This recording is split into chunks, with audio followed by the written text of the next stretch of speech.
ಜನಶ್ರೀ ನ್ಯೂಸ್ಗೆ ಸ್ವಾಗತ. ನಾನು ನಿತಿನ್ ಮಂಜುನಾಥ್. ಚೆಕ್ ಡ್ಯಾಮ್ ಹೆಸರಲ್ಲಿ ಭ್ರಷ್ಟಾಚಾರ, ಕಳಪೆ ಕಾಮಗಾರಿ ಆರೋಪ.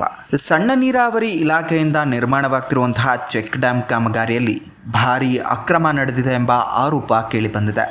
ಕೊಪ್ಪಳ ಜಿಲ್ಲೆಯ ಯಲಬುರ್ಗಾ ತಾಲೂಕಿನ ಮುದೋಳ್ ಗ್ರಾಮದ ಸಮೀಪ ನಿರ್ಮಾಣವಾಗ್ತಿರುವಂತಹ ಈ ಚೆಕ್ ಡ್ಯಾಮ್ ಕಾಮಗಾರಿ ಕಳಪೆ ಮಟ್ಟದಲ್ಲಿ ನಡೆಯುತ್ತಿದೆ ಅಂತ ಸ್ಥಳೀಯರು ಗಂಭೀರ ಆರೋಪಗಳನ್ನು ಮಾಡ್ತಿದ್ದಾರೆ.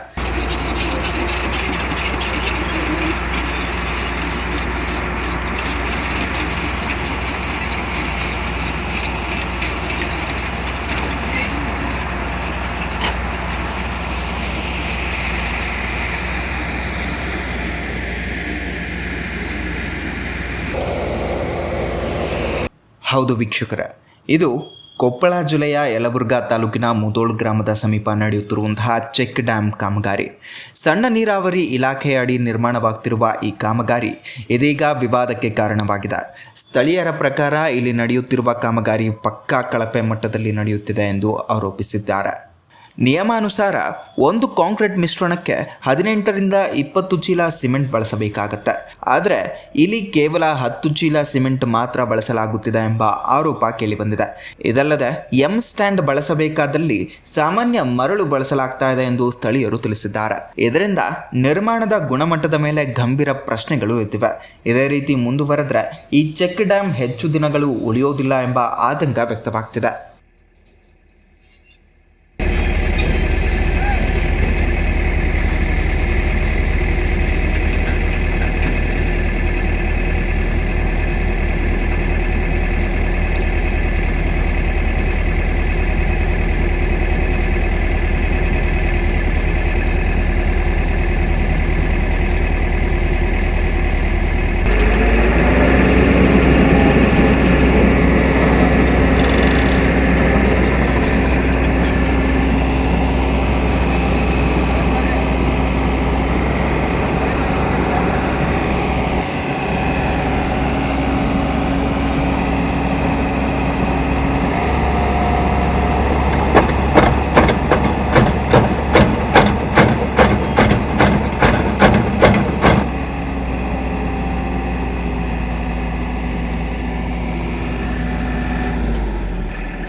ಇಷ್ಟೇ ಅಲ್ಲದೆ ಸ್ಥಳೀಯರು ಎಸ್ಟಿಮೇಟ್ ಕಾಪಿ ಕೇಳಿದರೆ ಗುತ್ತಿಗೆದಾರರು ನಮ್ಮ ಬಳಿ ಇಲ್ಲ, ಇಂಜಿನಿಯರ್ ಆಫೀಸ್ನಲ್ಲಿ ಕೇಳಿ ಎಂದು ಹೇಳುತ್ತಿದ್ದಾರೆ ಎನ್ನಲಾಗ್ತಾ ಇದೆ.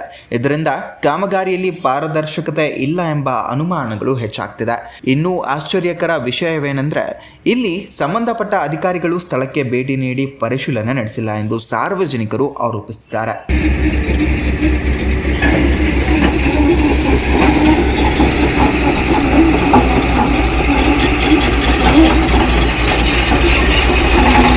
ಸರ್ಕಾರದ ಅನುದಾನ ಸರಿಯಾಗಿ ಬಳಸಲಾಗ್ತಾ ಇದೆಯಾ ಅಥವಾ ಗುತ್ತಿಗೆದಾರರ ಲಾಭಕ್ಕೆ ಮಾತ್ರ ಸೀಮಿತವಾಗಿದೆಯಾ ಅನ್ನುವಂತಹ ಪ್ರಶ್ನೆಗಳಿಗೆ ಉತ್ತರ ಸಿಗಬೇಕಾಗಿದೆ.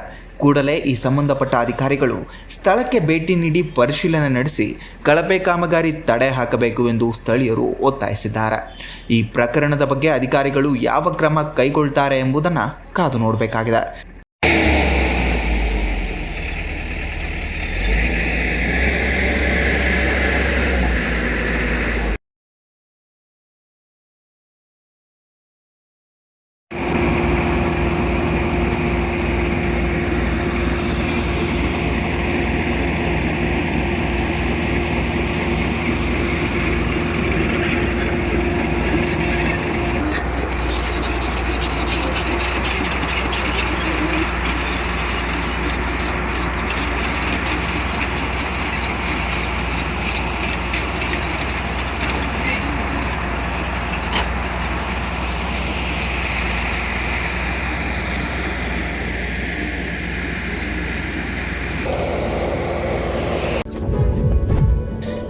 ಇದೇ ರೀತಿಯ ನಿರಂತರ ಅಪ್ಡೇಟ್ಗಳಿಗಾಗಿ ನೋಡ್ತಾ ಇರಿ ಜನಶ್ರೀ ನ್ಯೂಸ್.